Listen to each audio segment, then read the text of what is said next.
So recently I've started to get into doing time lapses, and more so trying to get some nighttime time lapses, some night lapses. And while I have my Sigma 18 to 35mm, probably the best thing that I had up to this point that I could actually use for doing nighttime time lapses, I wanted something that was a little more dedicated to just doing those nighttime time lapses.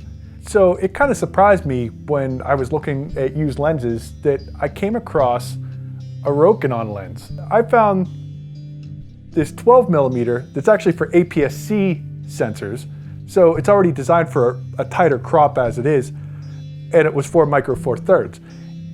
It was like too cheap to pass up. It's like, there's no way I couldn't get my money back out of it if I had to.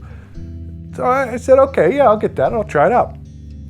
So the first thing I do, I take it outside, I try and do some star time lapses, and well, I'm too close to a city. So we decided to pack up the family, head for the mountains, and see what we can get in darker skies.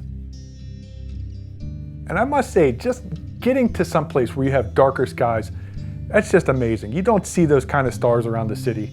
And in fact, you don't see it really anywhere in the United States if you're east of the Mississippi. I mean, the skies are just too bright everywhere. So finding that one little patch of dark sky in the middle of Pennsylvania, that was great. On our first night out, my daughter saw her first shooting stars. She's never seen one. And that night she got to see 14, and we were only out for 2.5 hours.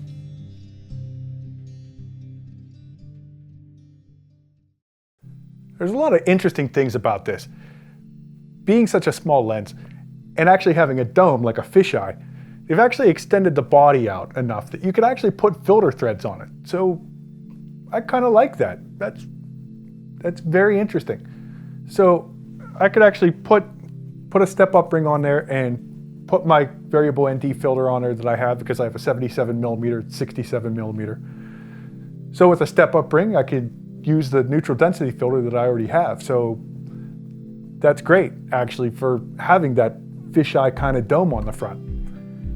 And one of the things I did like about that last Rokinon that I looked at was the gearing on it. The gearing on it is nice and smooth and everything, and it's got a good amount of throw. Not the best, but it's got a good amount. And once you put a follow focus on, you change the gearing on your follow focus and get as much throw as you like. The thing I would say on that is if you wanted to put a second follow focus on there just for handling the iris on there, for me personally it doesn't work because it's too close to the body. So not a big deal for me because really, I've said that before, I don't really do iris pulls. It's not something I do. And if I needed to do it, it's probably gonna be, I'm gonna have a mark set up. I could use tape or something like that. That would work out just fine. Certainly with this, there is some flaring with this lens. It's not real bad, and it can actually be used for artistic effect. So I wasn't completely unhappy with the flaring characteristics of this lens. Certainly when you're working against bright lights, there is some loss of contrast in the image, so it wasn't something that would give you a necessarily unusable image. And then when I turned the camera 90 degrees, it darkened right up, I got my contrast right back. So it's just one of those limitations of the lens. It's just not real strong against bright lights. Now certainly with this, since it's designed for an APS-C on the micro four thirds, it's already designed for that tighter crop. I did notice that there was a lot less fringing than my last experience with the Rokinon lens. And then as for minimal focus distance, you can actually get really close to your subject with this lens, actually surprisingly close. But at the same time, since it's so wide, it's basically a 24mm full frame equivalent, you're gonna find that most of the time, everything is pretty much in focus, which is actually a strong reason to have a lens like this. Certainly in a worst case situation, you might find that you have a little bit of softness, but again, still acceptably in focus. If this is the same as the photo lens without the gearing on it, then that's an f2 lens. So figuring an f2 with the 2x crop factor, it's basically an f4. So you do have a pretty wide depth of field as it is. And when you add the wide field onto there, you know, it's real easy to get a lot of stuff in focus. So it's definitely a really good choice for running on a gimbal. Now, when I looked at focus breathing, there definitely is a little bit of focus breathing there.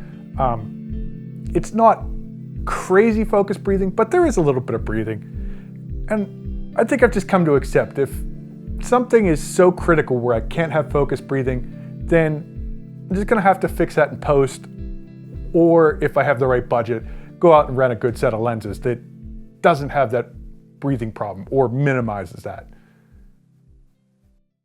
I kind of feel like last time when I reviewed that Rokinon lens, maybe I was looking at it from the wrong angle. Because what are they?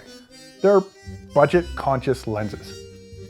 And if I would have been a little bit more forward thinking, I would have bought the lens for a Canon mount. I have adapters to adapt all my Canon glass onto the Micro Four Thirds, and I would have gotten better performance out of that. Even if it was the exact same copy, even if it was just that if it was a lemon or not, I don't know.